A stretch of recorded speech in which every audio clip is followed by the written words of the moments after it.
Imagine you're playing a high-stakes game of chess, but half of your opponent's pieces are just completely invisible. Oh, well, that sounds entirely unfair. Right, and the board itself, it just keeps randomly expanding while you're trying to play. And your opponent, it's a supercomputer that never sleeps, never blinks, and, learns from every single move you make while actively rewriting the rules of the game. Yeah, I mean, you're no longer playing a defined match at that point. You are really just trying to survive a state of constant, unpredictable warfare. Welcome to the deep dive. Today, we are decoding the absolute collapse of traditional cybersecurity. It is a massive collapse, yeah. It really is. We've pulled data from this huge stack of sources. We've got the 2026 NASCIO Deloitte Cybersecurity Study, EY's Global Financial Services Regulatory Outlook, the World Economic Forum, the new NIST Cybersecurity Framework 2.0 guides, and some really detailed policy breakdowns on post-quantum cryptography from Byteback and postquantum.com. That is quite the stack. It's a lot, I know, but the consensus across all of them is super clear. We are officially done treating cyber as just this, IT problem for the folks down in the server room. Right, it's so much bigger than that now. Exactly. It's a core business and geopolitical risk for you, the listener, no matter what industry you're in. And the mission today is to figure out why.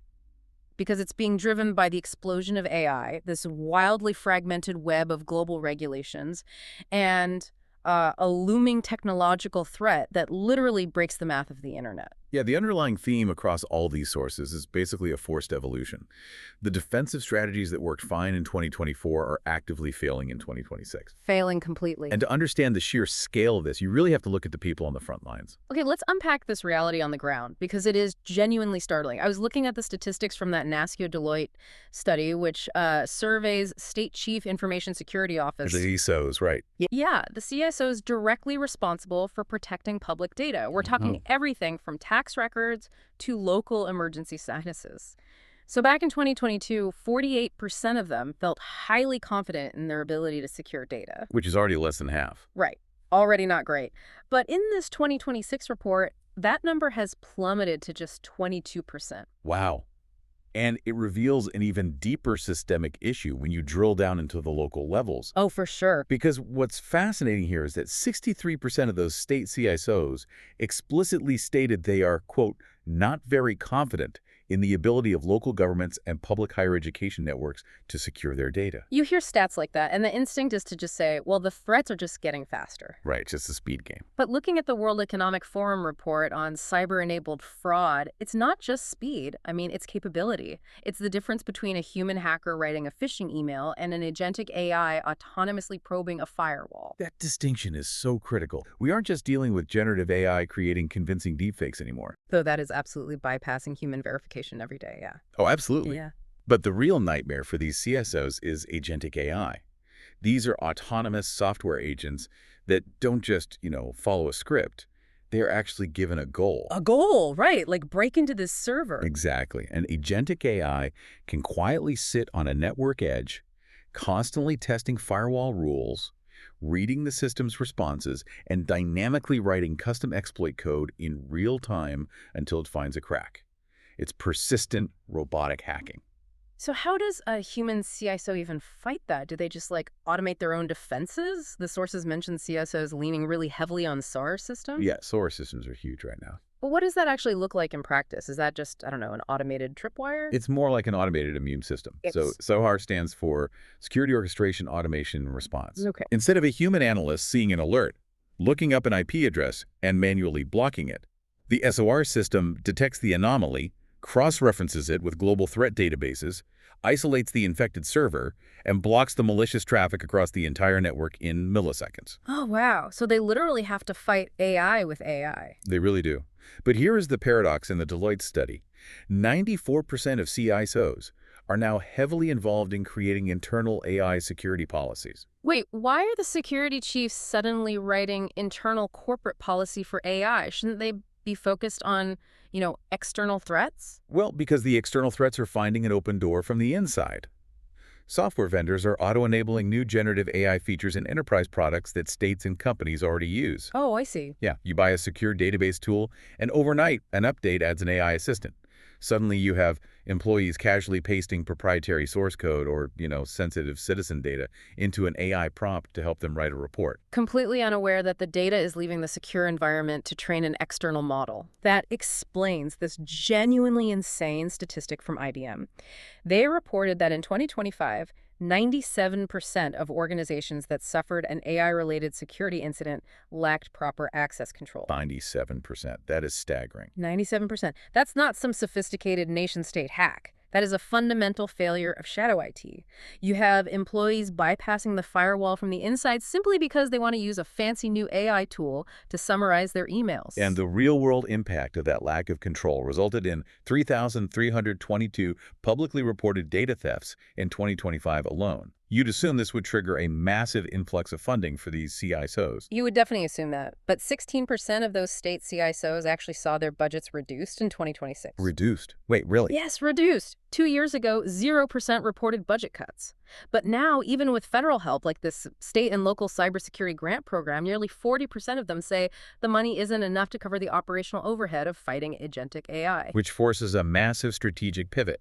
Because AI is mutating threats faster than humans can patch them, and budgets are actually shrinking in some sectors. Right. So organizations are realizing that just buying more random security software and hoping for the best is a failed model. They need a structural overhaul. Here's where it gets really interesting, which brings us to the evolution of the frameworks themselves. Because if throwing money at software doesn't work, you need a new blueprint for how the organization actually operates. A completely new foundation. Exactly. There's a fascinating real-world example of this in the sources from ThreatLocker. A company called ByLight was bidding on a huge Department of Defense contract. A competitor underbid them by nearly $3 million.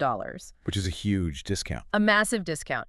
But ByLight won the $59.5 million contract anyway, strictly because they voluntarily proposed using the NIST cybersecurity framework. That is wild. Right. How does a voluntary framework literally win you a $60 million deal over a cheaper bid? Because the DoD knows that the cheaper vendor is probably just, checking compliance boxes, whereas a vendor using the updated NIST framework is actively governing their supply chain risk.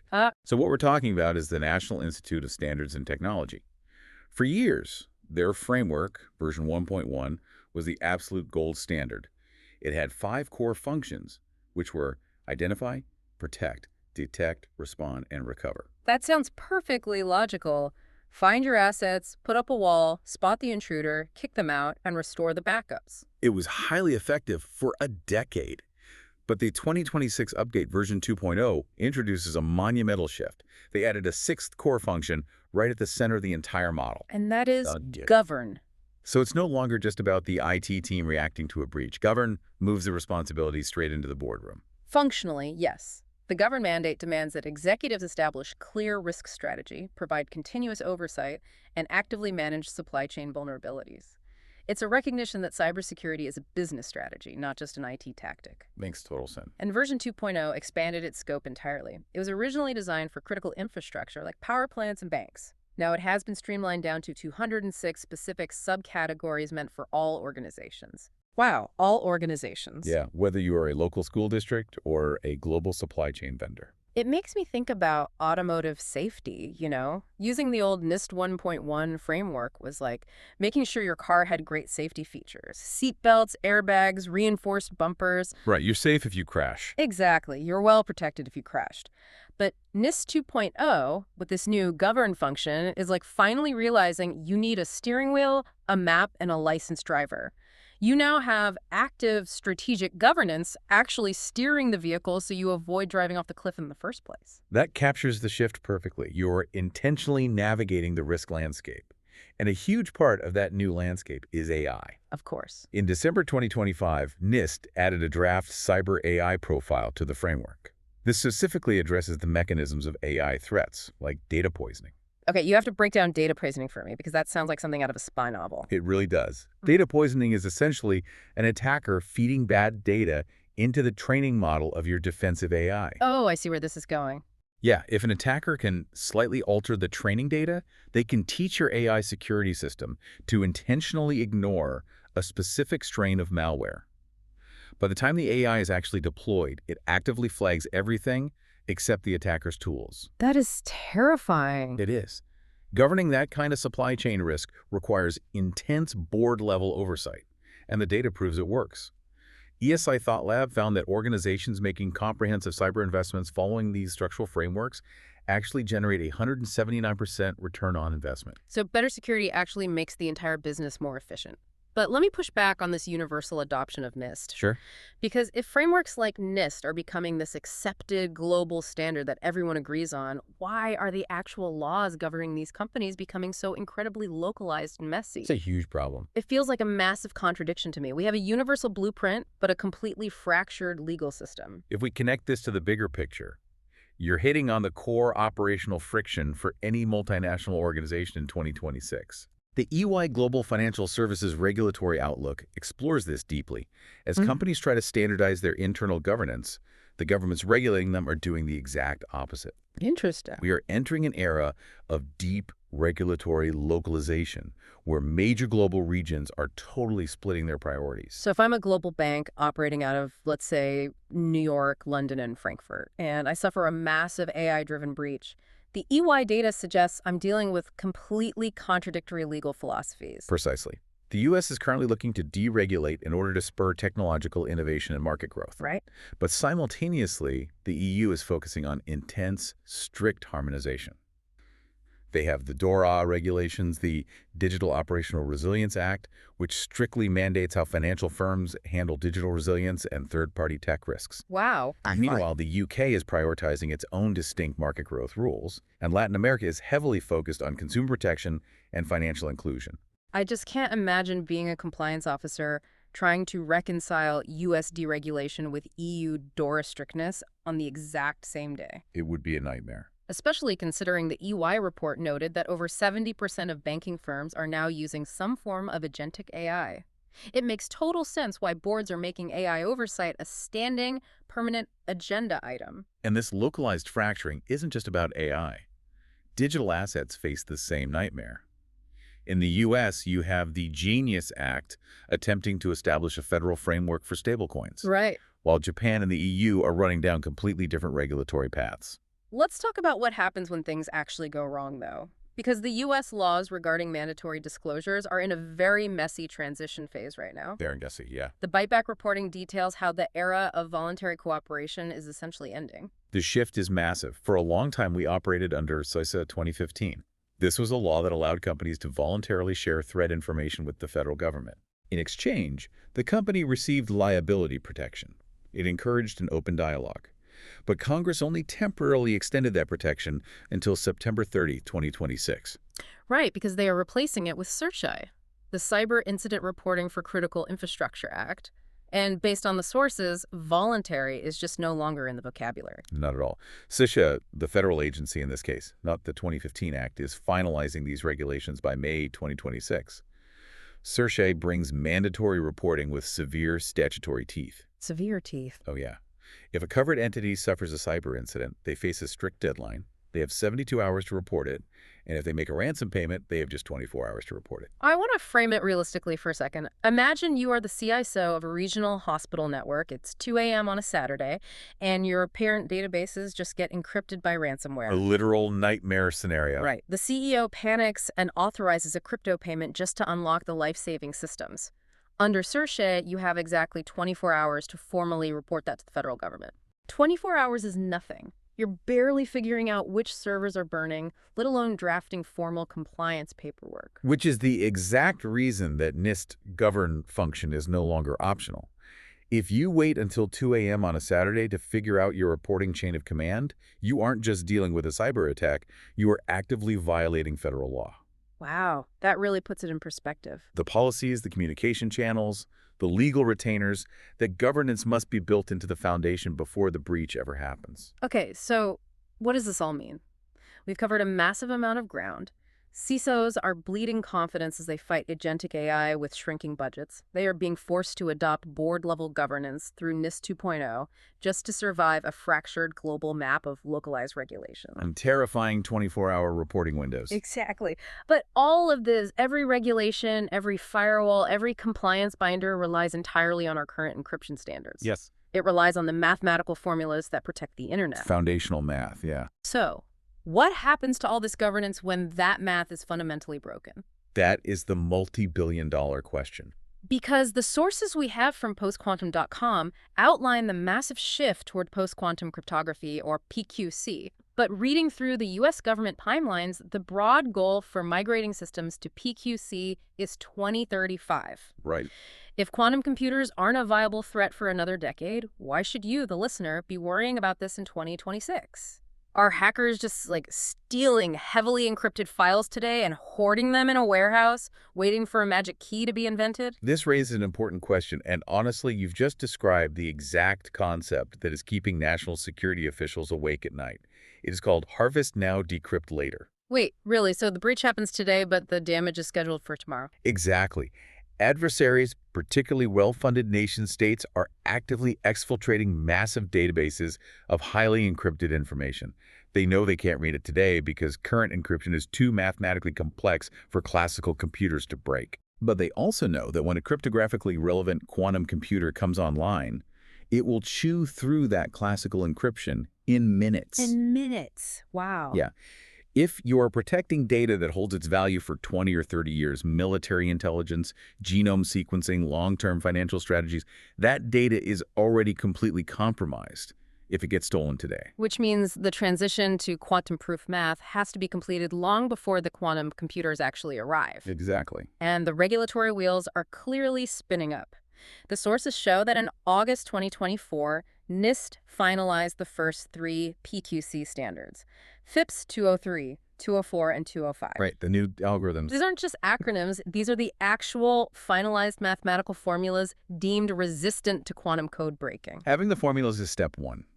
Actually implementing them across the global internet is causing massive operational friction. The CISO guidance specifically warns organizations about something called the signature gap. Let's unpack the signature gap because it sounds like a massive vulnerability window. It really is a massive vulnerability window. Think of digital communication as having 2 crucial security components. First, there's the secret handshake, the key encapsulation that lets 2 computers share an encrypted tunnel. Okay, the handshake. Second, there's the ID check. The digital signatures that prove the computer you're talking to is who it claims to be. Got it. The industry is moving very quickly to upgrade the secret handshakes to those new quantum-safe standards. But the ID checks, the digital signatures, are lagging significantly behind in commercial availability. So, using a physical metaphor, it's like replacing all the locks on a massive skyscraper to be pick-proof, but the security guards at the front desk are still using easily forgeable paper ID badges. Yes. You have a highly secure building, but you might be letting a quantum-enabled imposter walk right through the front door. That's a very accurate assessment. It leaves critical systems in a dangerous, half-migrated state. And compounding that technical challenge is the reality of severe policy whiplash in the United States regarding how these upgrades are actually mandated. Right, and it's vital we look at this impartially, strictly tracking the regulatory momentum here.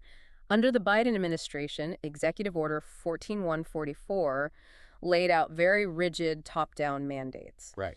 It essentially said, if a PQC product is available on the market, federal agencies have a strict deadline to require it in their procurement contracts. It was a forced march. The approach fundamentally changed under the Trump administration. Executive Order 11306 was issued, which substantially amended those rules. Okay, how so? It removed the strict top-down procurement triggers and the immediate mandates for hybrid adoption. Instead, it shifted the responsibility to agency-level discretion, allowing individual departments to dictate their own migration pace based on their specific risk profiles. So the overarching goal of migrating to quantum-safe systems didn't vanish, but the White House gave the individual agencies the power to decide the how and the when. Exactly. However, the sources note they did keep some massive federal deadlines intact. They did. The revised order explicitly maintained the January 2, 2030 deadline for adopting TLS 1.3 across federal systems. And TLS 1.3 is essentially the modern backbone protocol for secure internet traffic. Right. Getting the entire federal government on it by 2030 is a massive undertaking. They also maintain CISO's mandate to publish a continuous list of PQC product categories. And beyond the civilian agencies, you have the National Security Agency. The NSA. Yes. The NSA operates its CNSA 2.0 guidelines independently of these executive orders, and they are imposing incredibly aggressive timelines. How aggressive are we talking? All new acquisitions for national security systems must be compliant with these new quantum-safe algorithms by January 1st, 2027. That is just months away. And the pressure extends to the vendors supplying the government. The current baseline standard for cryptographic modules, known as FIPS 142, sunsets completely in September 2026. Wow. If a technology vendor hasn't updated their commercial products to the new standards by that date, they will be entirely locked out of federal procurement. This isn't just a software patch. It is a monumental, incredibly expensive architectural shift. I can imagine. The current estimated cost just for the U.S. government's PQC migration is $7.1 billion. $7.1 billion just to change the underlying math of the government. It is the cost of fundamentally rebuilding the ship while it is still sailing. Okay, let's pull all of these threads together. We started with the human element state CISOs losing confidence as they battle relentless, autonomous, agentic AI with budgets that simply cannot keep up with the threat velocity. Right. That untenable situation forces a strategic pivot to active governance, led by the new boardroom mandates of the NIST CSF 2.0 framework. Governance that is immediately complicated by a localized, messy web of global laws and the brutal reality of 24-hour mandatory reporting windows. And as if that wasn't enough to keep security professionals awake, they also have to start replacing the fundamental mathematical foundation of their entire networks to prepare for quantum computers, navigating shifting federal mandates, signature gaps, and hard 2027 deadlines. Cyber risk is just no longer an IT issue. It is absolutely indistinguishable from everyday operational risk. It dictates the survival of the organization. It really does. But before we wrap up this deep dive, there was one detail buried deep in the source material that I just cannot stop thinking about. It's a final, highly provocative thought for you, the listener, to mull over. The Genesis mission. The Genesis mission. The source text mentions a recent U.S. executive order launching this initiative. Its stated goal is to create a national discovery platform that literally links advanced AI systems with next-generation quantum processors. It is the deliberate convergence of the two most disruptive technologies in human history. Think about the implications of what we just spent the last 20 minutes discussing. AI alone is causing a collapse in confidence for security teams today because of its autonomous, adaptive capability. Exactly. And quantum computing will possess world-breaking decryption power tomorrow. What happens when an autonomous, agentic AI is actually given control of a cryptographically relevant quantum computer? You are taking the rapid, autonomous, real-time decision-making of an AI agent and arming it with the code-breaking, reality-bending processing power of quantum mechanics. It makes you completely reconsider our opening thought, doesn't it? It really does. If cybersecurity in 2026 feels like playing chess against a supercomputer while the board expands and half the pieces are invisible, what happens to the game when the supercomputer learns how to rewrite the laws of physics? The entire concept of a game just ceases to exist. Exactly. Something to ponder long after this deep dive ends. Stay curious, keep learning, and we will catch you next time.